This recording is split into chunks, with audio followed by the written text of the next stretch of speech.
Well, hey, we're a couple minutes past the top of the hour. Rachel, thanks so much for joining us. So excited to have you here. I figured what we could probably do before we even jump in, if that's okay, would just be for you to introduce yourself. I'll introduce myself a little bit. And, Yeah. and then I'd actually really love to thank Jessie Berry on the Spiff side. Jessie has been amazing. She helped coordinate and set all this up and really was instrumental in working with you on the content. And so anyway, I just want to thank Jessie. Jessie is on this call with us, and she'll be helping to facilitate some questions later on. And, yep. Shout out to Jessie for sure. Yes.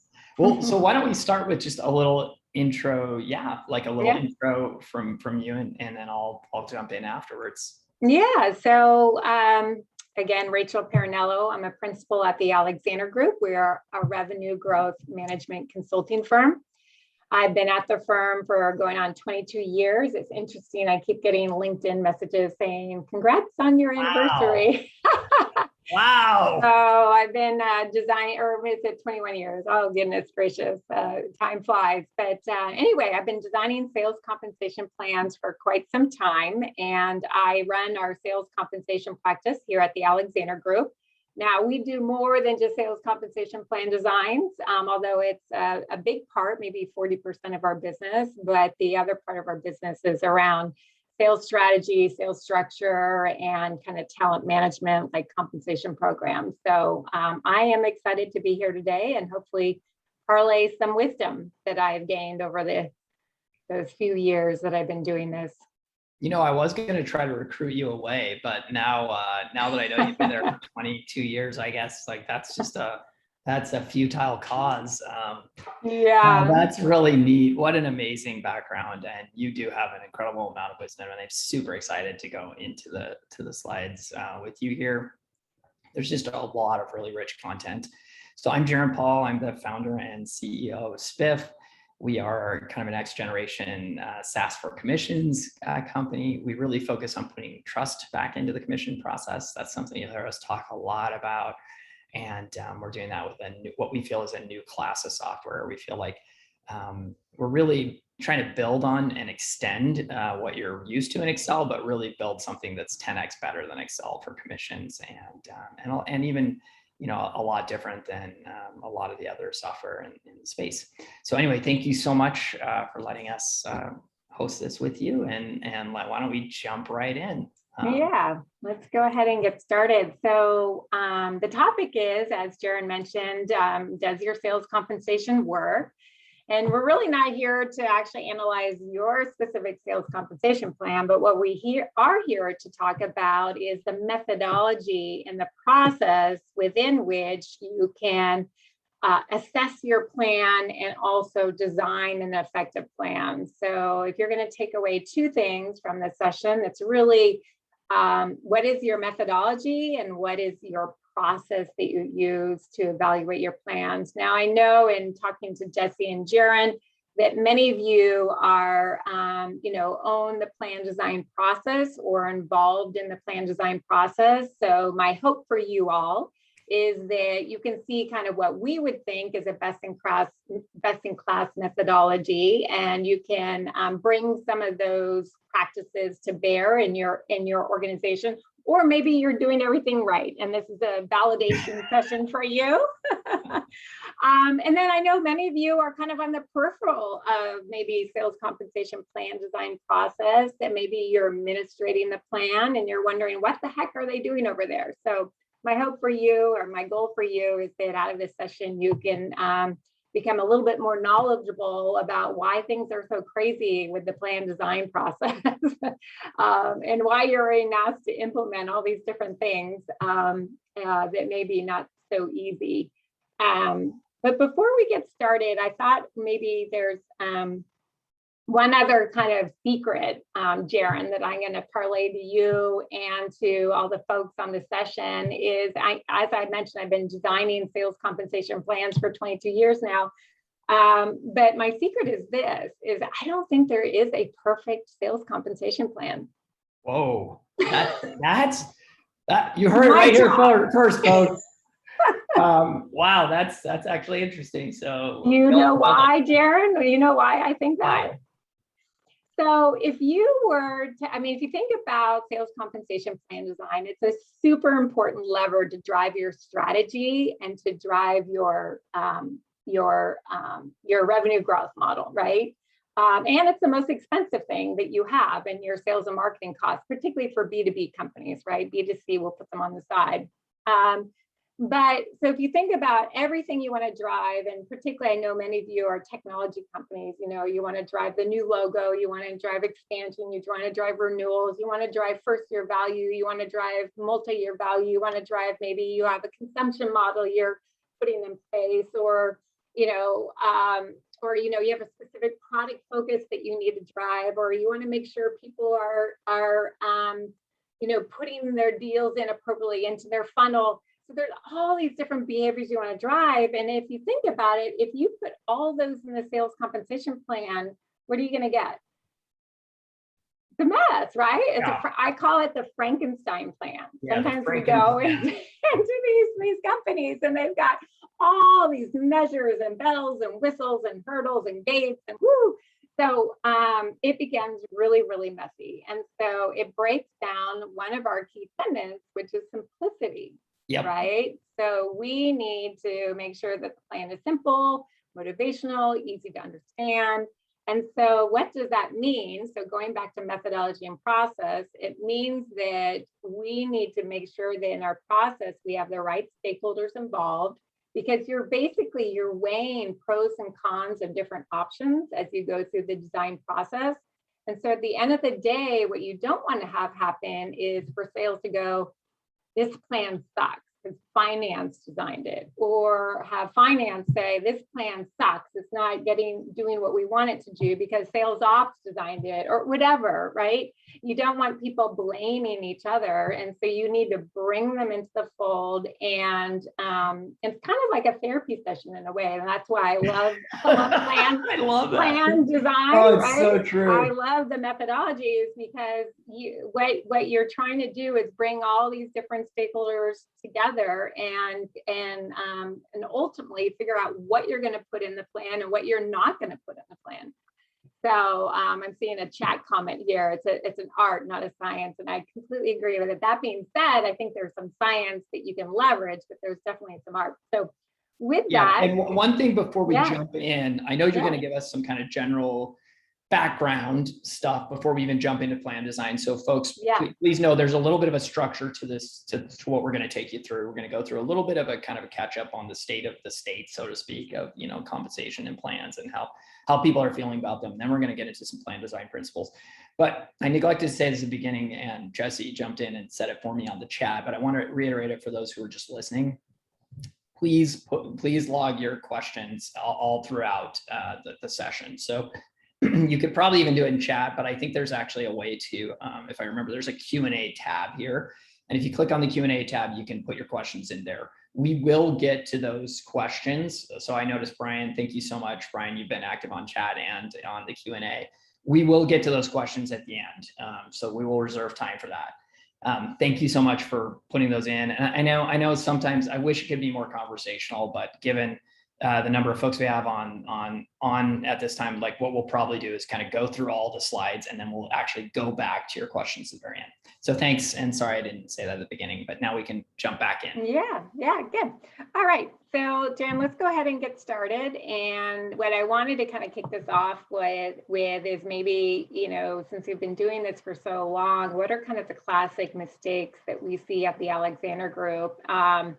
So this first one is pretty important. And one thing that we're seeing, particularly with technology companies, and then also particularly given this whole COVID situation, is a lot of companies have all these add-on bonuses and spiffs, no pun intended, that they're giving their sellers. And so at the end of the day, you may say, gosh, you know, this person hit 60% of their quota, but they earned 140% of their target incentive. Whoa. So you got to be careful, you got to rein those in. Number two is pricing your sales jobs, the pay levels. And so that may be something HR comp is doing and you guys may not be responsible for, but there are challenges, because what ends up happening if your pay structures are not aligned to the market, then there becomes like a push to actually do interesting and innovative things in the sales compensation plan, which may not be helpful. So, and also this is a key topic that we're hearing a lot about right now, just given the war on talent that's going on right now and the great resignation and just everybody's moving around. I mean, turnover is super high. Super high. And so, so it's actually, you know, we're seeing, I think we just surveyed this, 50% of companies are actually making adjustments to their pay structures because of wage inflation. So, something to definitely think about. Number 3 is kind of, obviously it's dependent on having a quota-based program, which most companies do, but not all. But when you do have a quota-based program, what you want to look for, and we'll talk about this later, is you want to analyze that performance distribution. And so if you have bimodal with the haves and have not, that's informative, and you want to understand what's going on there. Do we have tenured reps getting the best territories and the new hires get the shitty territories, excuse my French, but then, you know, that can be really demotivational for, you know, ramping up new people.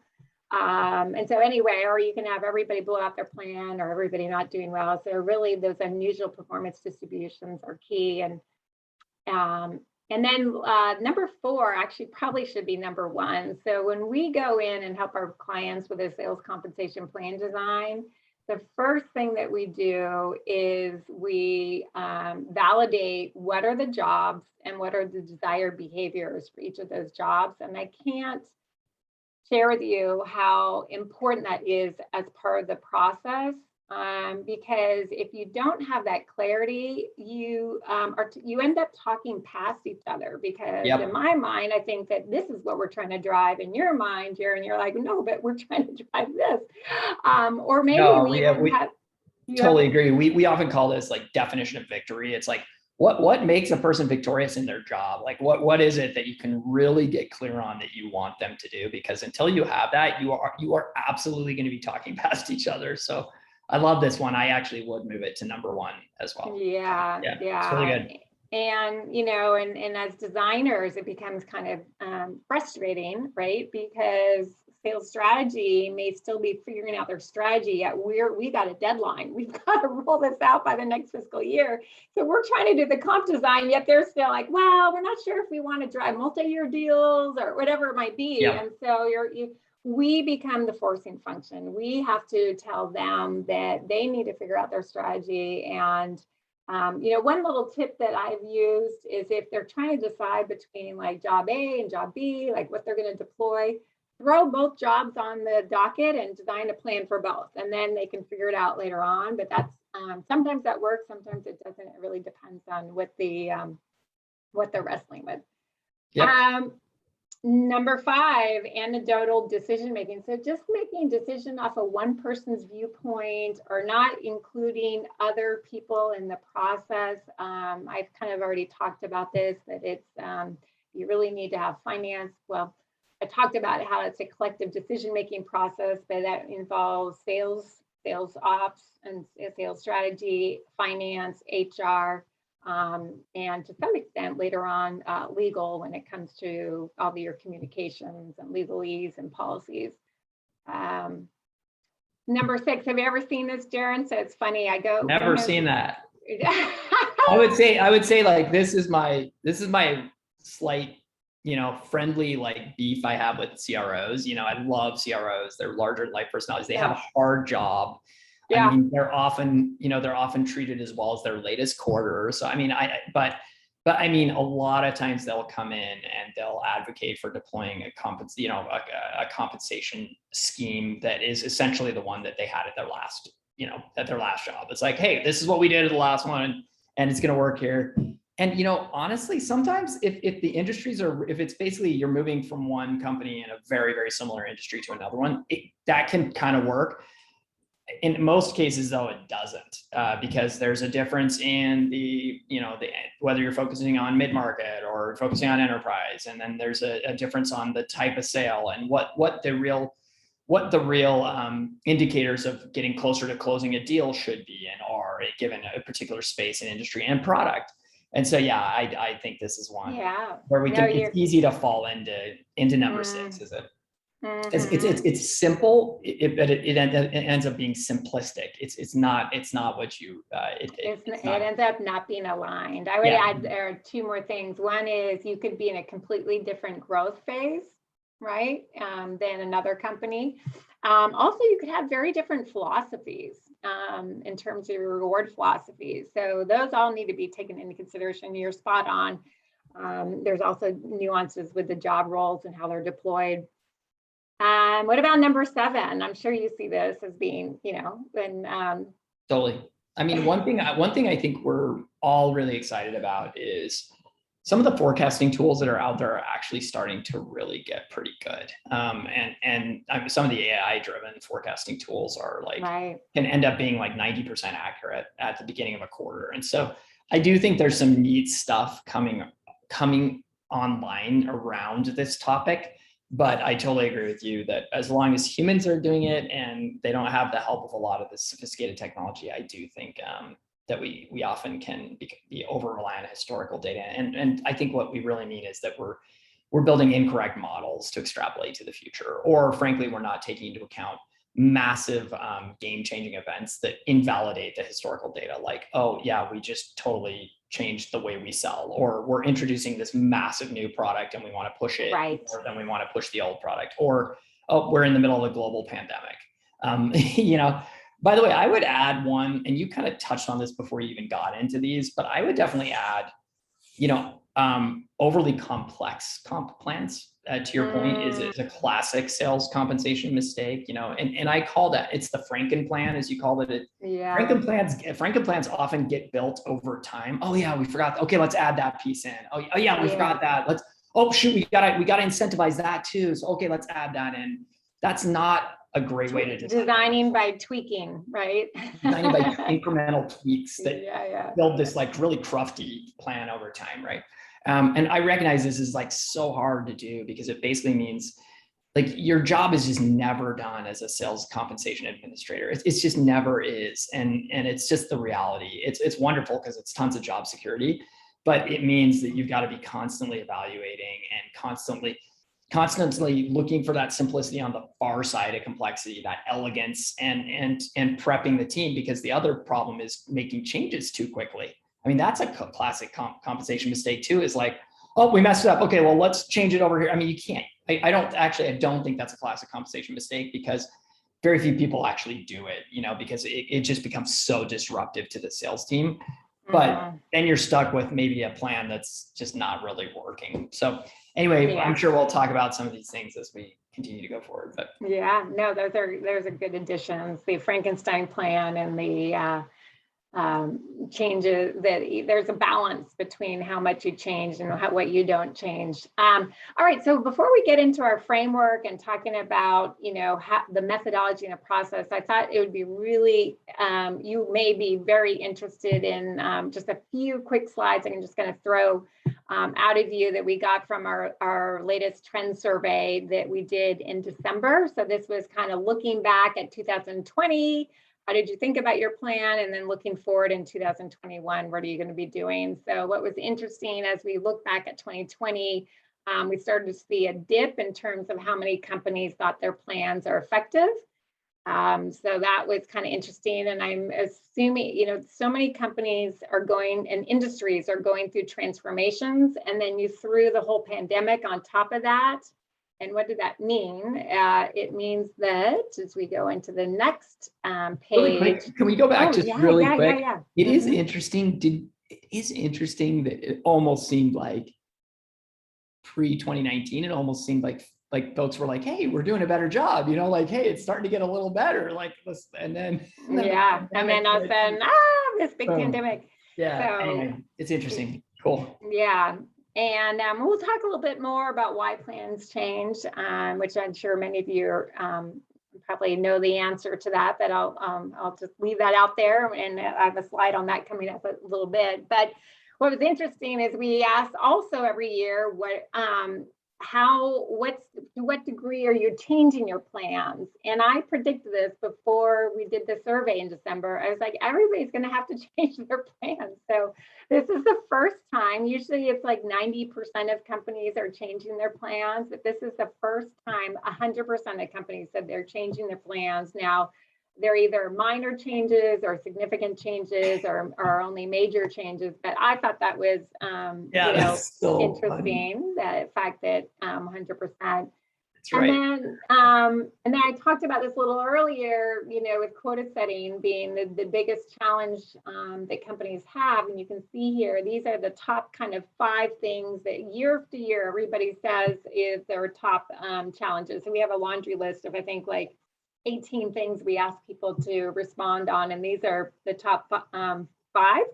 So goal setting, the strategy clarity we talked about, managing costs, using the right measures aligned to the strategy, and then crediting challenges. And what was also interesting is we had in 2021, made sense, we have COVID, we have uncontrollable external factors that kind of popped up into that, that top 5 list there as well. That's awesome. Okay, so now what are the most common plan design changes? And if I think about the most important thing you're doing in the plan design process, it's the selection of your measures. And if you have multiple measures, the weighting of those measures, or maybe it's not only that, but it might be the mechanic you assign to that measure. Because I think about measures as either weighted measures, they're the main measures, they're in the plan. And then I also think about non-weighted measures. So things that are like kind of add-on bonuses or hurdles or credit uplifts and downlifts. So these are all kind of things that sort of modify your payout or modify your credit or modify kind of your accelerator rate. But anyway, it's the most important thing to make sure the plan's aligned to your strategy. So without surprise, we see that as number 1. And then you can see that followed by kind of ramps, accelerators, like pay curve type of things, ramps, accelerators, threshold caps, upside potential. And then last but not least, we've got pay mix. So in terms of how much should you put in your base salary versus your incentive. And then, Quick question for you. And we got this from Brian. I know, and you don't need to go into a lot of detail, but any quick high level information about this survey? Like, is this an extensive survey of your clients? Is that primarily where this data is coming from? Yeah, no, we do this survey every year. You can feel free to either reach out to me or go onto our website and sign up. And it's clients and non-clients participate in the survey. We do 2 surveys. We do one in the December timeframe, which is what we call our trends, our annual trend survey. And then we do another one in the May timeframe that's released in June. And that's kind of our hot topic survey. So that one is the trend survey. We ask kind of these ongoing questions every year. And then the hot topics kind of, this year it might be about global comp design. One year it might be about quota setting. Another year might be about kind of policy statements, things of that nature. So cool. Yeah, open to anybody. Thank you. And by the way, I'm sorry I'm slowing you down. I know we're almost halfway through. So we got a lot of stuff. So sorry about that. Let's get into the meat of it. Hopefully that was helpful, just kind of getting a sense of what we're hearing from companies, and you can kind of maybe see how you align to that. So anyway, you're here to talk about how effective is your sales compensation plan. So is it a world-class effective plan? Which I kind of argue maybe you can't really have that, but I do believe you have a methodology and a process to at least have gone through. And then are you a laggard? And the thing is you could be world-class today, but guess what? Things are going to happen. So we talked about this: tweaks, job shifts, sales strategy shifts, acquisition, market disruption. Things are going to then slowly move you down to becoming a laggard. So this is why we have to constantly be looking at our plans and evaluating them. At Spiff, we say that your comp plan is the mathematical instruction set for your go-to-market motion. That's what we often say. It's like, hey, this is it's like math that is going to guide your go-to-market motion. And so we often will say like the only constant of commissions is change, because if your go-to-market changes, then your instruction set around the go-to-market needs to change. And guess what? Everything you said here is happening almost every day to all of us, right? Like, yep, there's market disruptions. I would add competitive dynamic changes, I would say acquisitions, but like products changes, if you're in a very dynamic, like high tech, you'll often see the products changing like every day. Pricing model. So we're seeing companies move from subscription models to consumption, even hardware companies. I'm working with a lot of hardware companies that are starting to wrap services and actually have a consumption model. So huge changes to kind of how you think about crediting. What the measure should be. So big one, big changes going on. So these are just kind of a few kind of generic things, but definitely. That's great. Love it.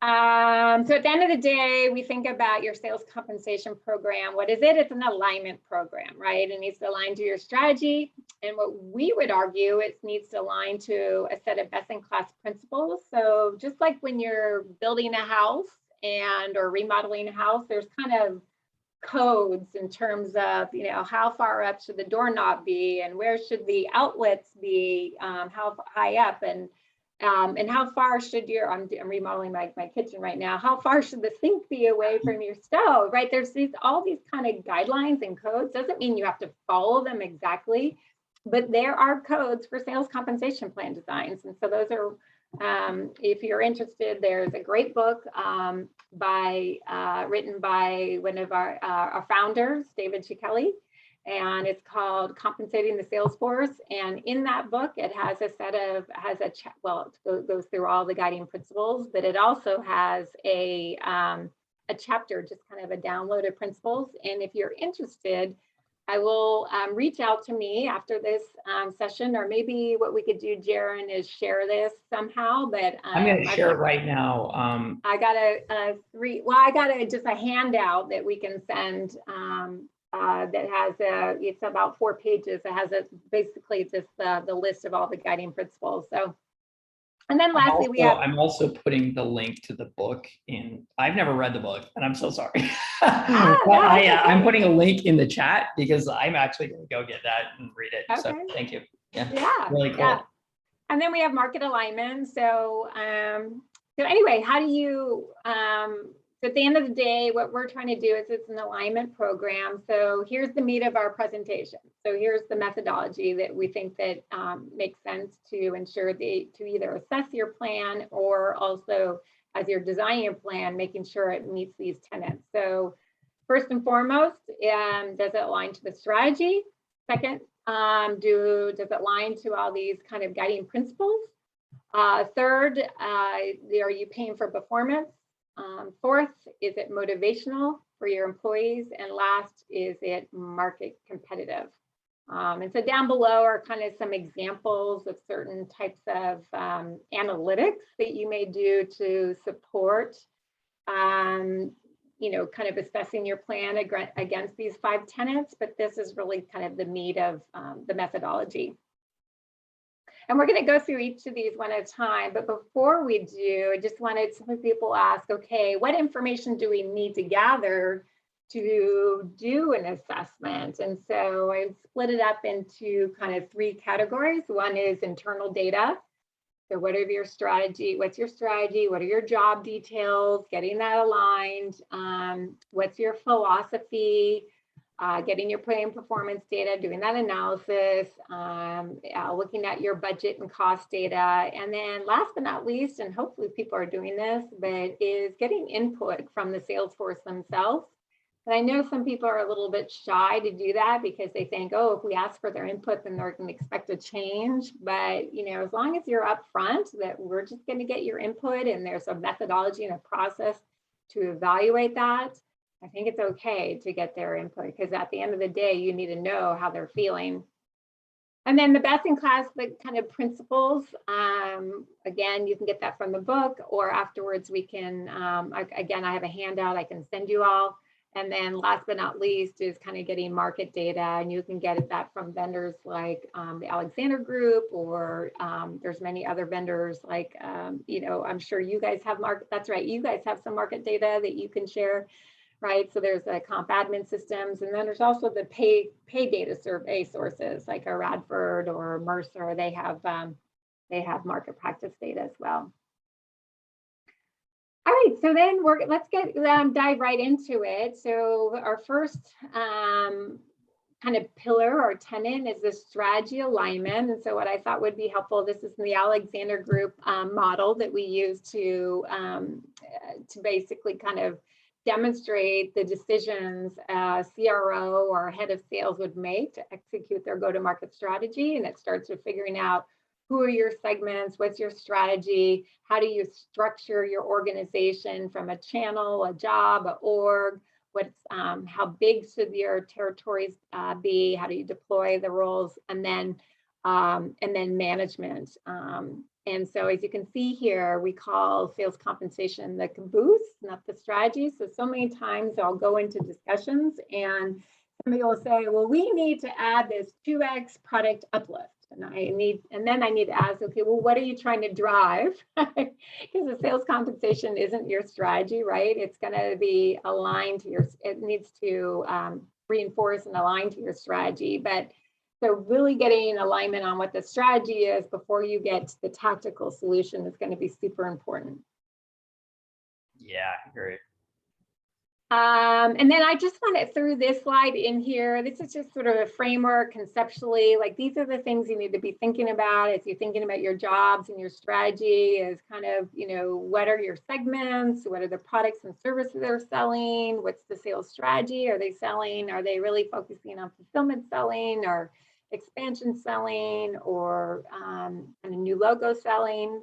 And then I have here kind of, making sure you understand the job roles, and really a great way to do that is line up all your segments and line up either your sales process or what we call the I-layer motions for technology recurring revenue companies. But, how are you identifying your customers, landing new logos, getting them to adopt your solution, expand, which could be an upsell or a cross-sell, and then ultimately renew. And so kind of laying all those out and what jobs are responsible for which motion. This is a very simplistic model that I've showed here, but a lot of times we will do these checkerboards, and believe me, there's probably like 20 roles that get assigned there. This gets a little hairy for big companies. Yeah, thank you. By the way, do you carefully go back one slide just for a second? I just want to underscore something that I want to make sure everybody heard. Just notice all this stuff here that I don't know if you can see my little line I'm trying to drag here, but like notice all this that needs to happen according to the Alexander Group before you're doing your compensation and rewards. I just think I just want to reiterate that like this whole, Rachel's point of this is the caboose. It's powerful to me in a couple of ways. One is, my gosh, there's a lot of work you should be doing before you even start to try to tackle this. I think there's a bit of a jump the gun that happens a lot, which is like, oh, I just want to get comp nailed down for the new year, And it's like, well, have you done this? Because really you should be doing a lot of this stuff before you just nail down comp for the new year. And then second thing I would add though, is the importance of comp, because like I said, this is the mathematical instruction set that should incorporate all this reasoning right here. And so, there's a reason why it's at the caboose, and the caboose is really important because it's going to try to capture a lot of the things that a lot of the trade-offs and the thinking that you put into what kind of behaviors you want to incent from your team. So anyway, thank you for letting me underscore that. I just think that's a really cool slide. Yeah, no. And I think there's a question around including the product team into the comp conversation. So they usually aren't involved in the design process, but definitely involved in the interviewing to understand the product strategy, to understand the financial goals. And particularly more and more, if there's ever when there's kind of a pricing change, pricing model change, kind of understanding, like for example, people who went from perpetual software to subscription, kind of understanding where those parity points are between selling one versus another. If you're trying to be net neutral, most companies have evolved from that and they're trying to move to term licensing or cloud solutions. But yeah, we definitely spend time with them up front, understanding their product strategy, understanding the pricing models, because that will dovetail into the right plan design structure. So, all right. So, you're talking about, Jeron, how the compensation plan is that mathematical instruction book for the for your strategy. And I completely agree with that. And I love that statement. I wrote it down here. I'm going to keep that. And really what it is the mathematical instruction book for that sales role, right? And one thing that we need, or sales job, and we got all these different jobs, maybe you have a hunter, and maybe you have a farmer, or maybe you have a renewal rep or a CSM, like seeing a lot of those customer success roles move on to a sales compensation plan, or you got a product specialist, right? So, but the reason why we're seeing so many changes in the job and then therefore the compensation plan is because if you think about the sales job and this little dollar sign is supposed to be the comp plan aligned to the salesperson. So that's what that's supposed to represent.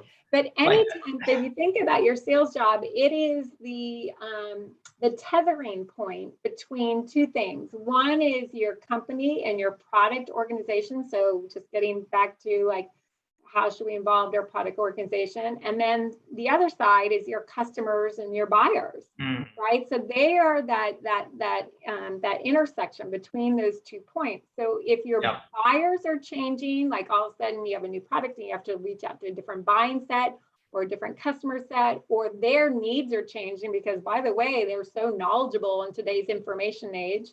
Or if your products are changing, new pricing models, new product launches, the person who has to figure all that out is the sales role, right? So, so then if you throw on top of this, and I see your drawing there, is this whole external market disruption. It's changing. That's true. Like all of a sudden they're like, hey, I didn't want to take that virtual call before, but you know what? I'll do it now because I have to, right? And so anyway, it's just changing the whole landscape and it's having an impact on this whole ecosystem. So at the end of the day, you were talking earlier, Jeron, about how often should the sales compensation plan design change? And when those things are happening, any of these 3 things are happening, it probably should change. Now you got to figure out how much you should change, and sellers probably don't like that. But here's a tip I have. Here's another tip, a Rachel tip, is commit to the money, not the mechanics. So what that means is you commit to paying them. I love that. Wow, that's really good. Commit to paying them market competitive pay, market competitive upside. The money, but you have to say, you know what?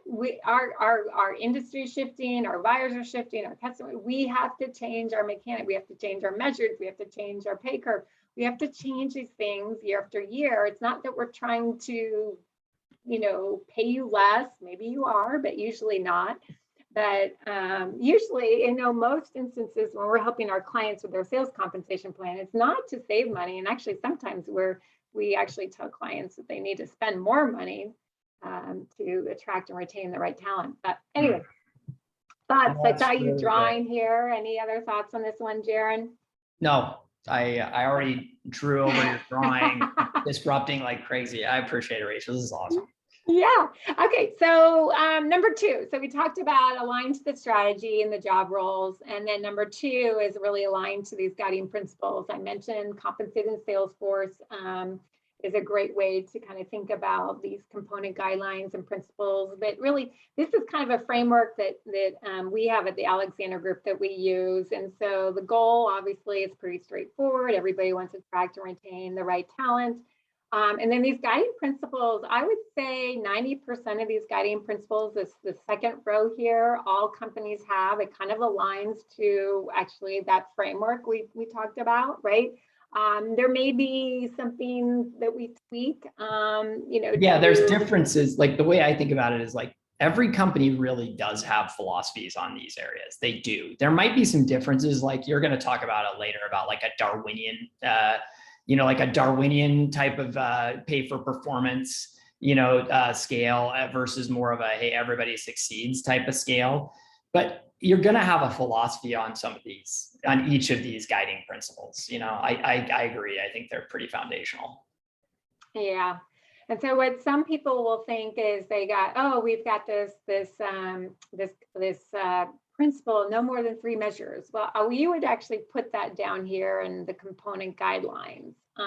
So these are the 10 components of an effective sales compensation program. And there's literally anywhere from 6 to 20 bullet points that we have that, again, I can send to you guys, that will have these specific guidelines for each of these. Now, it's kind of like your building codes for your house. Do you need to follow them exactly? It's up to you, but at least you have them as a starting point to either evaluate your plan or to think about any new design. How do we get those bullet points? Can we send that to the group afterwards? Yeah, I could do that. This is really awesome. Also in David's book, but I can also send that. And then there's guidelines around these kind of foundational elements. And obviously, Spiff plays a big role here in the administration, right? So being able to have an effective administration, which is so important to have your methodology and your process, right? Because you want to get everything designed in time so you can roll it out on time and have your administration system up and running and QA'd, otherwise you're putting a big burden on those folks who have to administer their plan. Okay, so these are the kind of the guiding principles, but there's a couple philosophies that are super important to get alignment on up front before you even think about your principles and your component guidelines. And Jeron, you were mentioning this before. So this is I pulled in two of the key ones I think are super important. So this one is, what is your pay for performance philosophy? So on the y-axis, we have your market competitiveness, like where do you peg yourself vis-a-vis the market? Are you at the 50th, the 60th? Most companies will have this, some sort of stated philosophy. Yep. On the x-axis is how you think about your low performers versus your high performers. So these are just example lines here. And so what we'll do with our clients is we'll kind of have a discussion with the C-suite, with the head of sales, the head of finance, the head of HR, and we'll get alignment on what is the pay for performance philosophy and actually throw their line up there. Then once you have that defined, then you can go and make sure you're assessing your plan. Do we have the right pay for performance philosophy? Are we aligned to the market, where we set our pay structures? But unless you have this up front, you're kind of, designing in the back, and I guess kind of with a blind spot, right? So this is great to have up front. It helps you think through, it helps you assess, and then also will help you when it comes to design. One thing I was going to say, so Spiff released a kind of a benchmarking set of data, and it's not anywhere near comprehensive, but we do have some benchmarking data, and we do. Sorry, and I know I'll get moving here because I know we don't have a ton more time, but I do wonder how often when AGI plots this out, how much people are like, oh, like we're totally Darwinian here, like we're hardcore, like we just want, like we want the high performers want to incent them to stick around, the low performers, and then when you actually plot out like relative to market data, it's actually like a nice place to work. You know what I mean? Yeah. So I just think this is one of those places where holding yourself accountable and like actually getting the data is really very valuable here. And by the way, I'm not advocating for Darwinian at all. Like at Spiff, we actually, I tend to think we try to actually be the premium model, to be honest.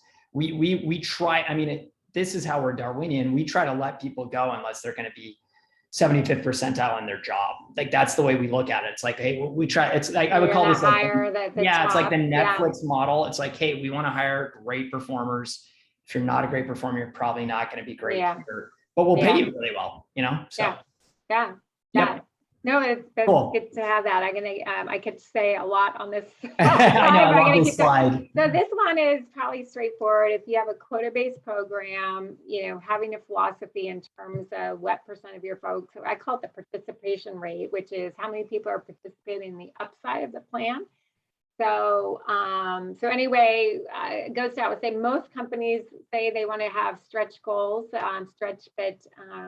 achievable goals. So in the middle here, but you want to kind of evaluate where you're at.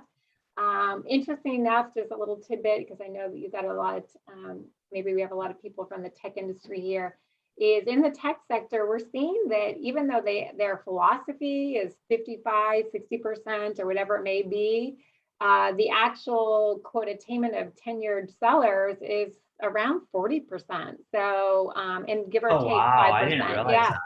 So, and there's a lot of reasons why that's happening. I think one thing is a lot of companies are having top-down goals that are overly aggressive. Maybe some people have overly stated over assignments that they're doing. So, all right, so we talked about aligning to your strategy, then and then number 2 was aligning to these guiding principles. Again, we can share some with you after the session. And then 3 is paying for performance. So I talked about originally when we kicked this off, one of the top mistakes is paying performance misalignment. So when you have the data, there's a ton of analyses you can do. This is just a sample of the types of analyses that you can do. I'm not going to spend too much time here.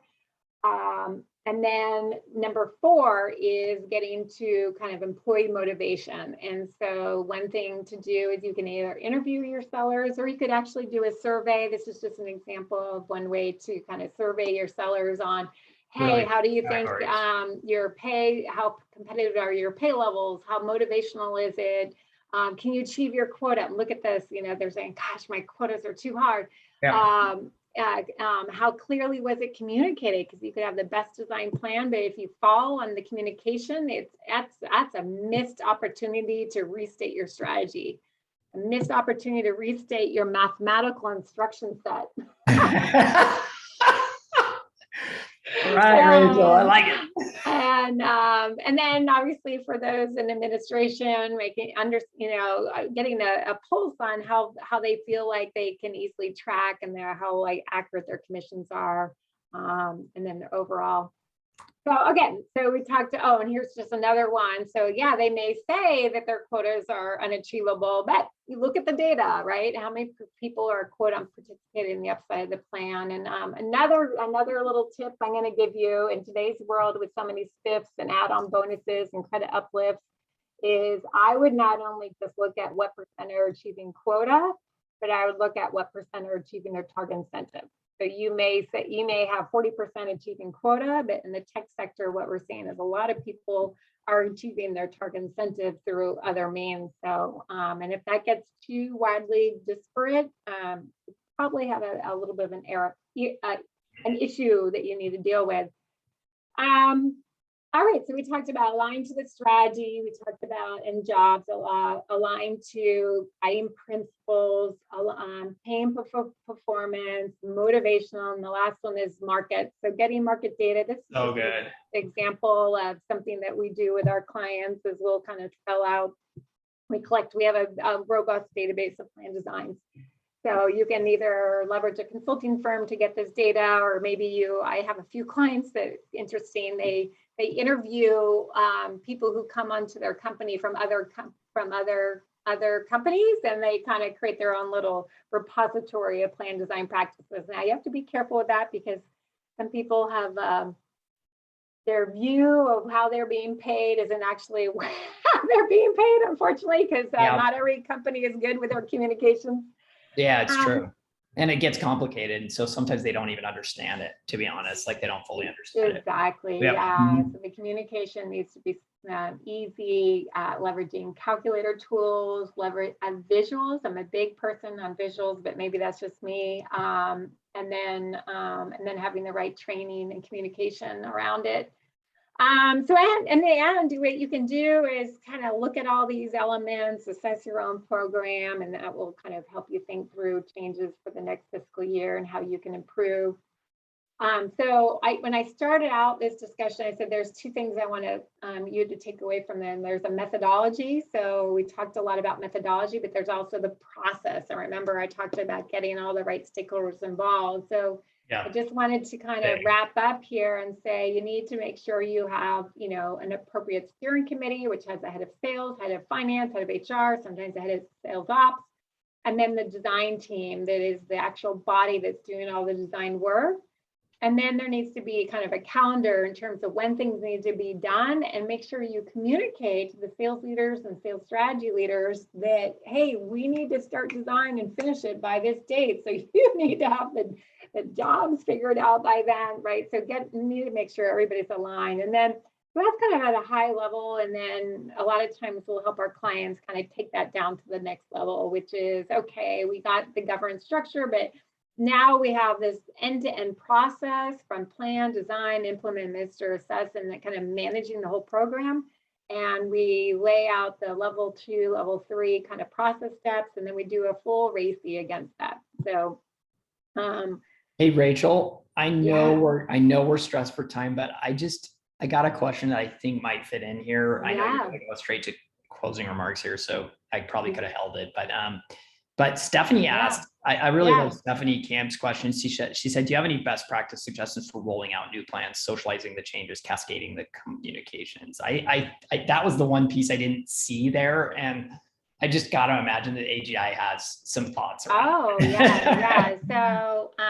with regard to kind of implementing the plan, right, getting your kind of communication training is a big element there. So we definitely believe that you're talking about people's W-2s, right? So first of all, start with approval. Make sure that you have all the right people and they're on board with what all the changes are, what the implications of those changes are, and you involved all the right stakeholders so that so that you don't backtrack what you've approved. So it starts there. Then it needs to cascade down. So you need to train your leadership to your kind of management levels down to the ICs, because the last thing you want to happen is you communicate to your individual contributors prior to the managers, and they don't really know what their role is in the process. The other thing we recommend is enable your management team to then, therefore, after the plans get communicated, that the managers can then sit down with each of their employees and have a one-on-one discussion with a plan document in hand that says, hey, here's your goal for the next year. Here's the plan. Let's talk about what you have in your pipeline. Let's talk about what customer prospects you have and what renewals you have or whatever. And let's talk about how you're going to hit and exceed your goals for the next year and win on this plan, right? So you want that dialogue to happen. Can I add one thing? Oh, sorry, did I interrupt you, Rachel? No, finish out your thought and then I'll come back around. Go ahead. Okay. Wow, we're both being too nice to each other. It's like, anyway, I appreciate that. At Spiff, we have tried something. I just thought I'd share this as be a little vulnerable here. We have this thing called tracing in Spiff, which allows a rep to go in and see every single step of every calculation that led to their commission, down to the cent. Yeah. And we thought oh my gosh, this is going to revolutionize, communication of sales comp, because it'll be they'll never ever have a question about why they're getting comped. Well, we rolled it out, and what do you think happened? Well, we rolled it out and it led to more confusion. For some companies, it was just wait, what? This is so complicated. So we're actually still experimenting on that. Just, again, to be vulnerable there, we don't feel like we've nailed it, but we're really committed to this concept of transparency in real time that leads to their comp. So not only do you do everything that Rachel just said, but we are really committed to trying to figure out this way where they can literally just drill in and see why they're getting comped the way they're getting comped. Because I think that ends up becoming part of the communication process. Do you know what I mean? So anyway, thanks for letting me mention that. No. Well, I mean, I'm a big believer on calculator tools. So, the people learn different ways. So, and people probably are interested in different levels of information. So having a high level, hey, here's your pay, here's your, your target pay, here's your quota, here's your performance, and then spit out like graphically, here's how what you got paid, but then now allowing them to drill in as needed, it probably is helpful. But the benefit about, and by the way, we survey this all the time, most companies actually, the number one administrative tool is Excel and some sort of homegrown system. So, but these administrative tools are just so great because it gives people real-time kind of the ability to do calculations, throw in kind of maybe funnel activities so they can see how they're doing. Also, it helps with, instead of waiting to the end of the month and seeing how you're getting paid, but allows people to kind of see how they're being credited throughout the month, and they can make corrections to that. So they're not, there's not this big lagging process of understanding why you're being credited on something, why not. But all right, well, I think we're going to just close here. So again, I kind of, hopefully you got, I know we've got a minute or so left here. I started out the presentation saying, hopefully you'll get from this presentation that there's a methodology, there's a set of guiding principles, and then there's also a process. Those are super important. So hopefully you were able to kind of learn from or gain some tidbits from today's session that you can leverage in your inside your companies. And at the end of the day, I think I mentioned this earlier, is sales compensation is the biggest lever that you have in your organization to drive your business success. And so it's exciting. I personally enjoy this. I've been doing this for 22 years. I personally enjoy being part of that process and helping companies achieve their strategic goals through the design of an effective sales compensation plan. So hopefully you will enjoy that process as well, or if you're not involved, maybe someday you will be inspired to get involved in the plan design process at your companies. So thank you, Jeron, for hosting me. Rachel, and thank you, everyone. Rachel, this is amazing. Do you have like 2 or 3 minutes for some Q&A? Yeah.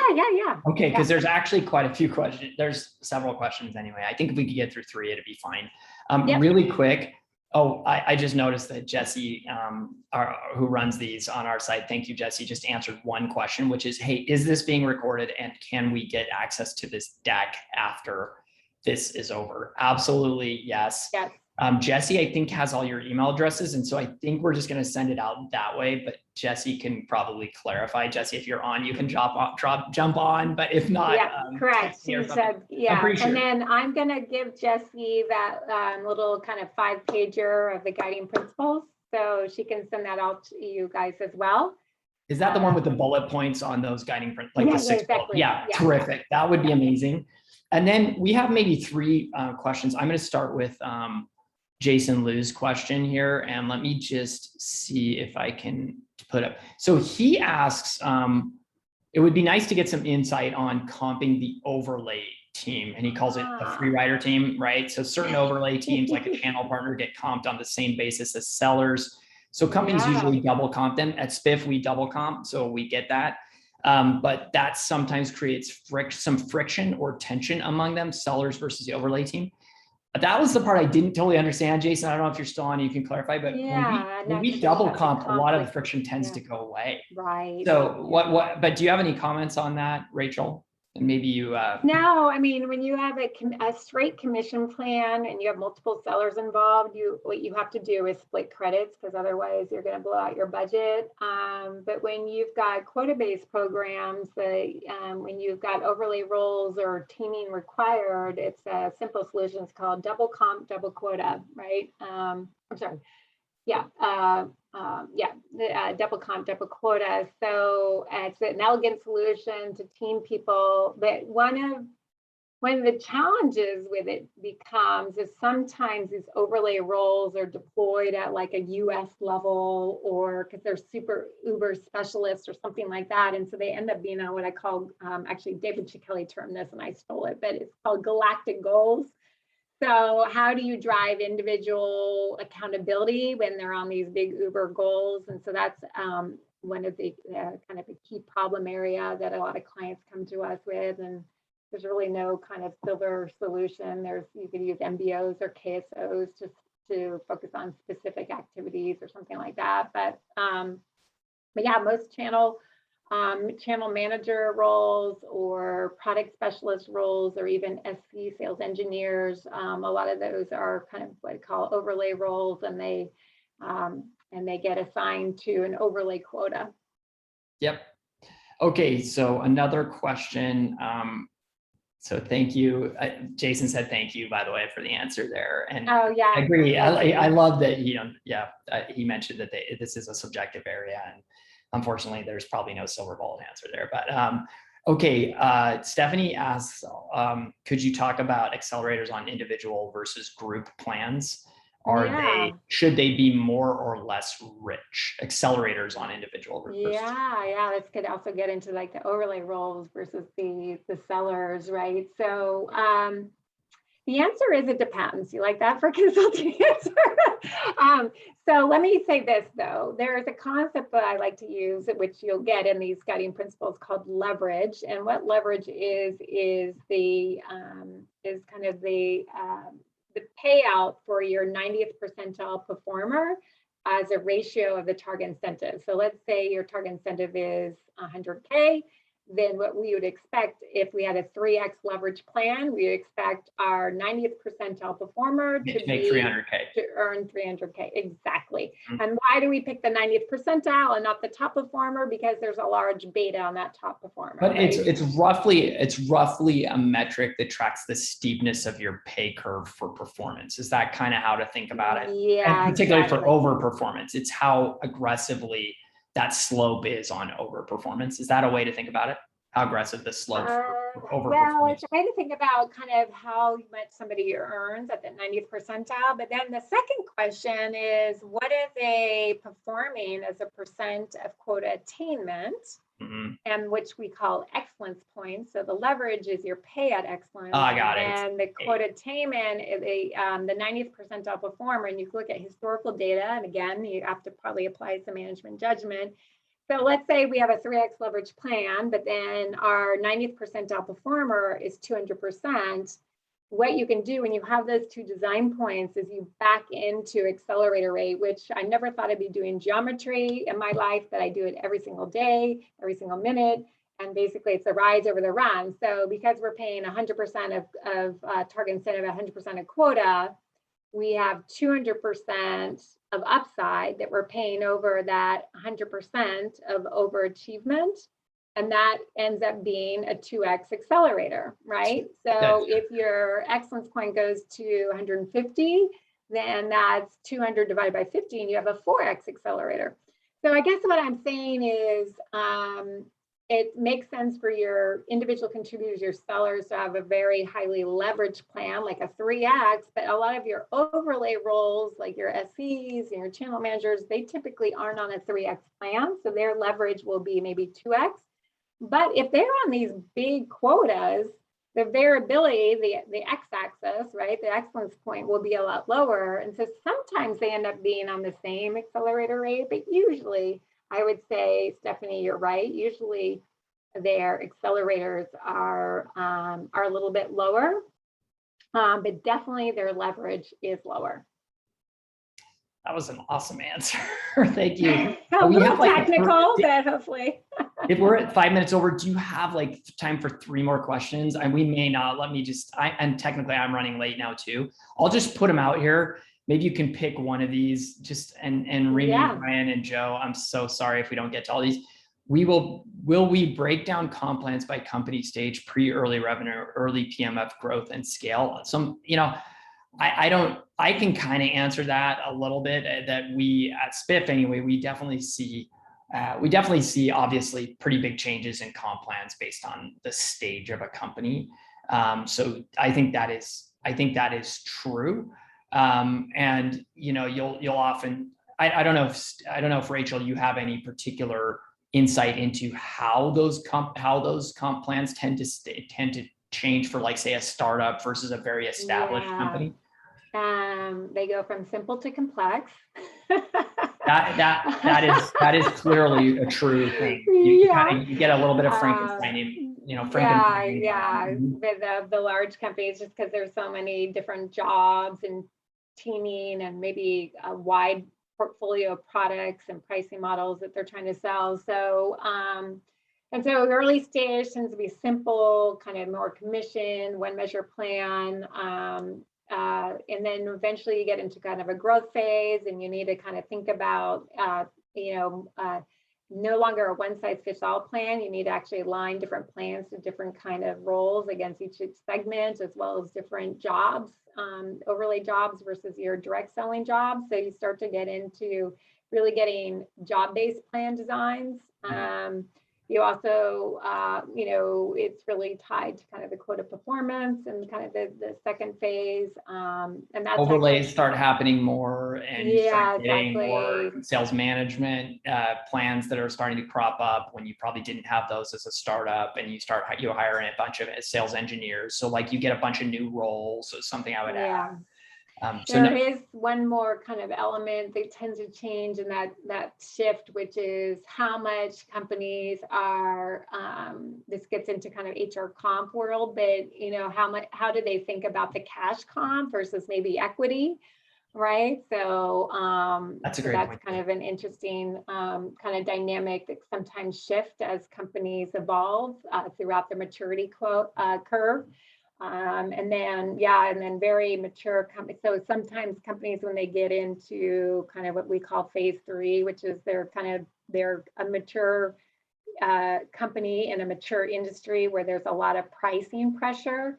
That's when you start to see kind of finance wants to put profitability metrics in the comp plan all the way down to the rep level. Whoa, but they don't control profitability maybe. So we got to kind of push back on that. But so that kind of happens in phase 3. And then anyway, lots of different. I'll try to answer 2 of these questions. So I'll try to answer, so maybe just one more, because I know you're really at time here. When is it a good idea to move from rate-based to target incentive-based comp plan? Is target incentive-based plan better than rate-based plan? Yeah. So we kind of think about jobs in 2 categories. One is you're an income producer. So this would be someone who's a real estate agent or someone who's a mortgage broker. They are the business. Usually if they move from one company to another, they bring their clients with them. So that's the test of an income producer. And the market dictates that rate. Like, we all hear about when you're a real estate broker gets 1.5%, right? They get, 6%, it gets split 3 and 3. And then the real estate agent shares it with their company, 1.5. Anyway, so the market dictates that rate, whereas a sales representative is somebody who's representing a company. They can maybe bring relationships from one company to another, but usually they can't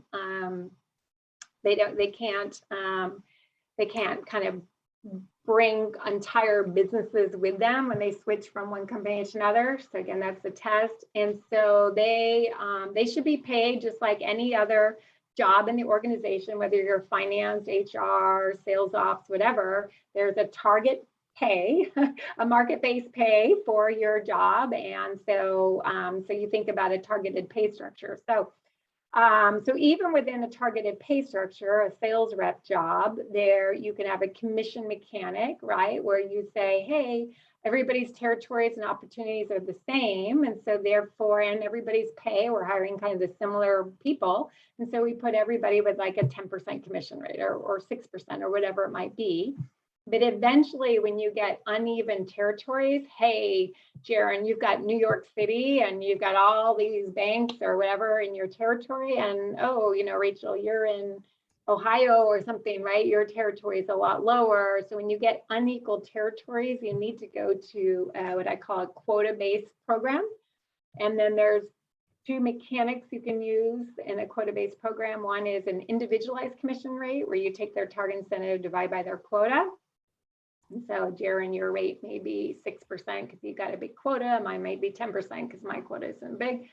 And then, or you could do a bonus formula where you don't share any rates. But by the way, usually calculation engines create the rates. But you just say, hey, Jeron and Rachel, you're both at 110% of quota. And we have a 2x acceleration rate. So you both get 120% of your target incentive. That's awesome. Okay. So I just answered a bunch by texting and Okay. Jason. And so I just answered those in the actual chat.